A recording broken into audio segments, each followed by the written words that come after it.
दोस्तों, जैसा कि पिछले 2 पार्ट में हम लोगों ने क्या हमारे आसपास के पदार्थ शुद्ध हैं, इससे जुड़े हुए कुछ महत्वपूर्ण टॉपिक को देखा और समझा।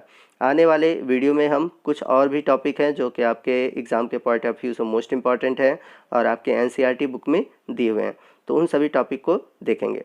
तो हमारा अगला टॉपिक है, यानी कि थर्ड पार्ट का पहला टॉपिक है मिश्र धातुएँ, जिसे इंग्लिश में बोलते हैं हम एलॉय। तो आइए समझते हैं कि मिश्र धातु क्या होते हैं।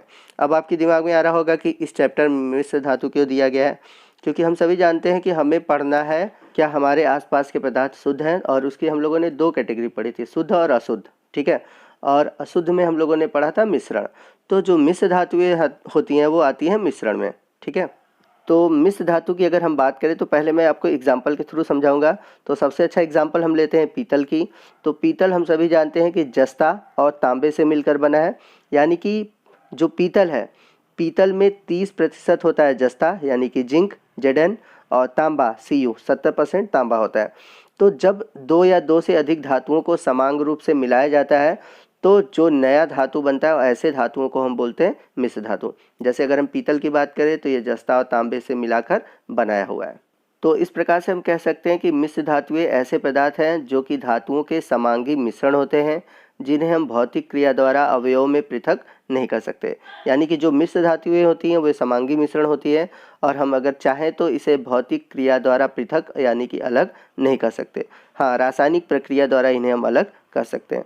और मिश्र धातुओं के जो मिश्रण है अपने घटकों के पूर्ण गुणों को दर्शाते हैं और पृथक पृथक संगठन रखते हैं। यानी कि अगर हम उसमें जस्ता और तांबा मिलाए हैं तो उनके ये घटक हैं।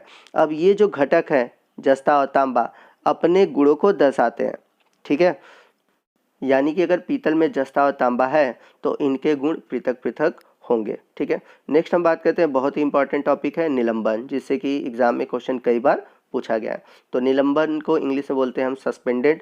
ठीक है, तो निलंबन होता क्या है इसको समझते हैं। तो आपको मैं एक सिंपल उदाहरण के थ्रू समझाऊंगा। जैसे अगर हम पानी में मिट्टी को घोलते हैं तो कुछ समय बाद देखेंगे जो मिट्टी है नीचे की ओर बैठने लगता है। तो मिट्टी का जो नीचे की ओर बैठना है उसी को हम कहते हैं निलंबन। ठीक है, और जो कण बैठते हैं उसको हम बोलते हैं सस्पेंडेड पार्टिकल यानी कि निलंबित कण।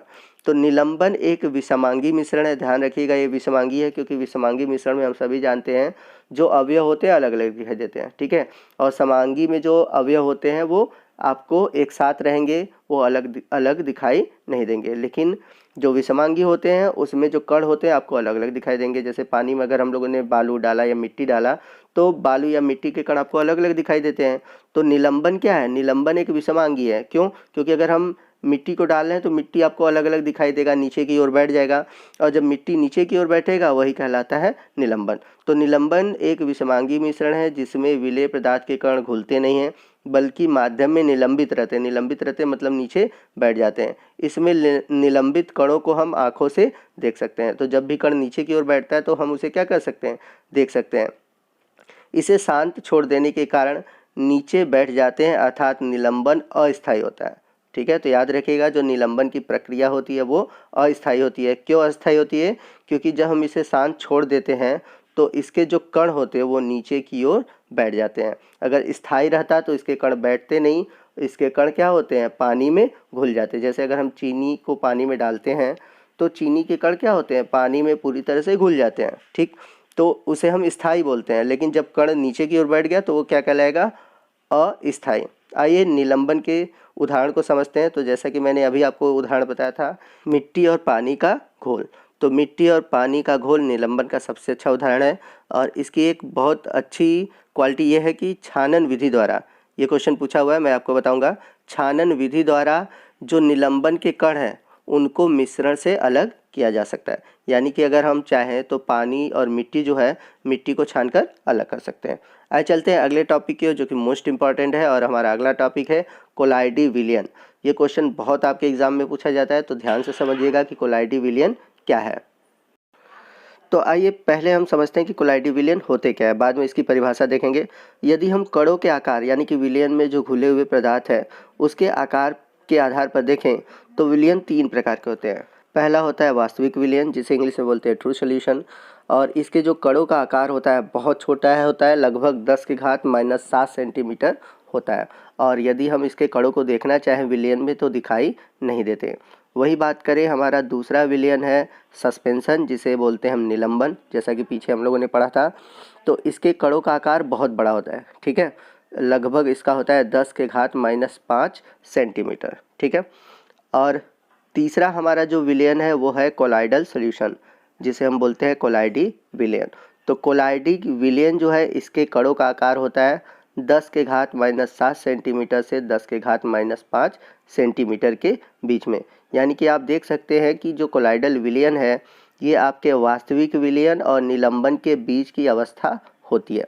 और आपको इम्पॉर्टेंट चीज़ बता दें कि कोलाइडी विलयन के कणों को हम आँखों से देख नहीं सकते, यानी कि हम वास्तविक विलयन और कोलाइडी विलयन के कणों को आँखें से देख नहीं सकते। हाँ, एक चीज़ है, कोलाइडी विलयन टिंडल प्रभाव प्रदर्शित करते हैं। तो टिंडल प्रभाव क्या होता है आगे हम वीडियो में जानेंगे। तो टिंडल प्रभाव पे भी आपके एग्ज़ाम में क्वेश्चन पूछा जाता है। तो यहाँ पर आपको समझ में आ गया होगा कि कोलाइडी विलयन क्या होते हैं। तो कोलाइडी विलयन वे विलयन होते हैं जो कि वास्तविक विलयन और निलंबन के बीच की अवस्था होते हैं। इनके कणों का जो आकार होता है वास्तविक विलयन और निलंबन के बीच होता है, यानी कि 10⁻⁷ सेंटीमीटर से 10⁻⁵ सेंटीमीटर के बीच में होता है। तो आइए और भी इसके बारे में डिटेल से हम जानें कि कोलाइडी विलयन होता क्या है।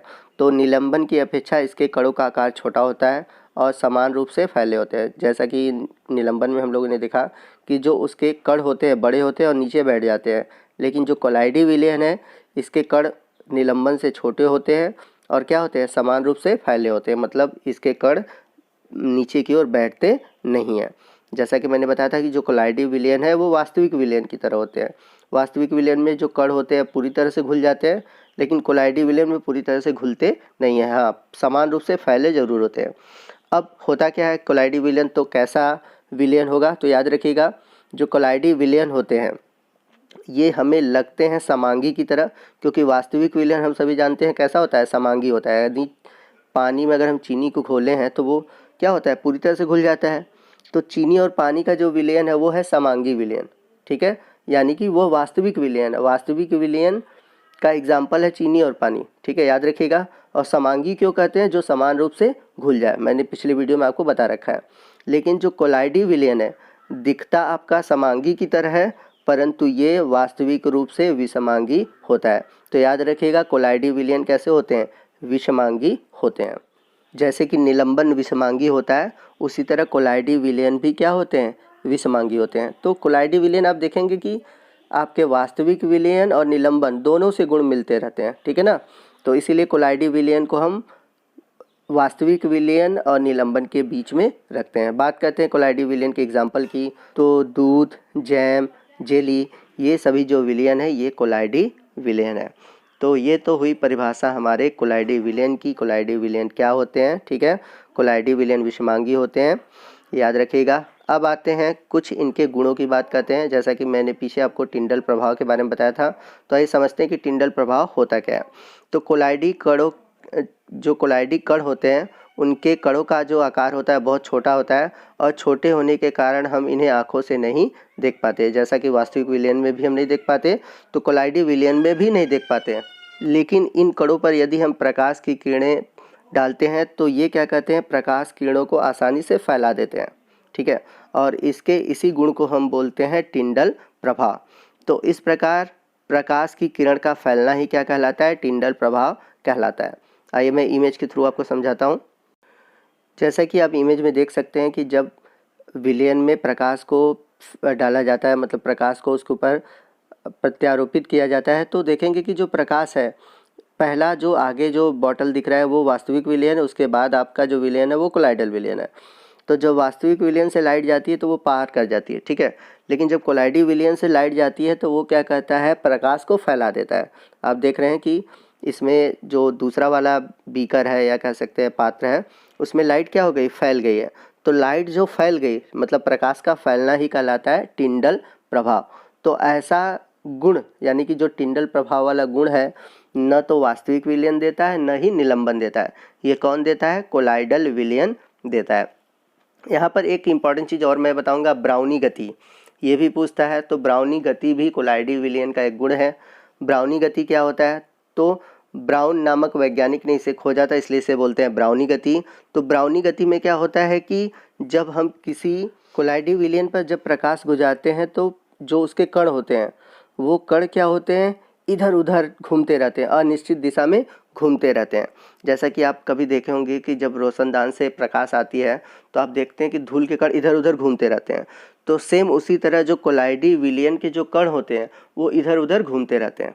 तो इनके इस गति को सबसे पहले ब्राउनी ने देखा था, इसलिए उन्होंने अपने नाम पर ही इसका नाम क्या रख दिया, ब्राउनी गति। तो दो गुण इंपॉर्टेंट है कोलाइडी विलयन से, एक तो है टिंडल प्रभाव और दूसरा है ब्राउनी गति। तो ब्राउनी गति आप चाहे तो इमेज में देख सकते हैं, ये ब्राउनी गति को दिखाया गया है। तो ब्राउनी गति में जो कण होते हैं अनियमित रूप से इधर उधर क्या होते हैं, घूमते रहते हैं। तो ये था हमारा कोलाइडी विलयन। आई होप आपको समझ में आ गया होगा। तो दोस्तों ये थी आज की वीडियो। उम्मीद है कि आपको इस वीडियो से बहुत ही बेनिफिट हुआ होगा, आपका हर कंसेप्ट क्लियर हो गया होगा। अगर आपको वीडियो अच्छा लगा हो तो वीडियो को ज़रूर लाइक कीजिएगा। कोई भी डाउट हो आप हमसे कमेंट करके पूछ सकते हैं, और अगर वीडियो अच्छा लगा है तो आप कमेंट करके हमें कह भी सकते हैं। और अपने दोस्तों में इसे अधिक से अधिक शेयर कीजिए ताकि वो भी इसका बेनिफिट पा सकें। और यदि आप हमारे चैनल पर नए हैं और अभी तक आपने हमारे चैनल को सब्सक्राइब नहीं किया है तो प्लीज़ हमारे चैनल को सब्सक्राइब कीजिए और बगल में जो बेल आइकन है उसको प्रेस कीजिए ताकि जब भी मैं कोई नया वीडियो अपलोड करूं उसका नोटिफिकेशन आपको मिलता रहे। तो मिलते हैं अगले वीडियो में अगले टॉपिक के साथ। तब तक के लिए जय हिंद, जय भारत।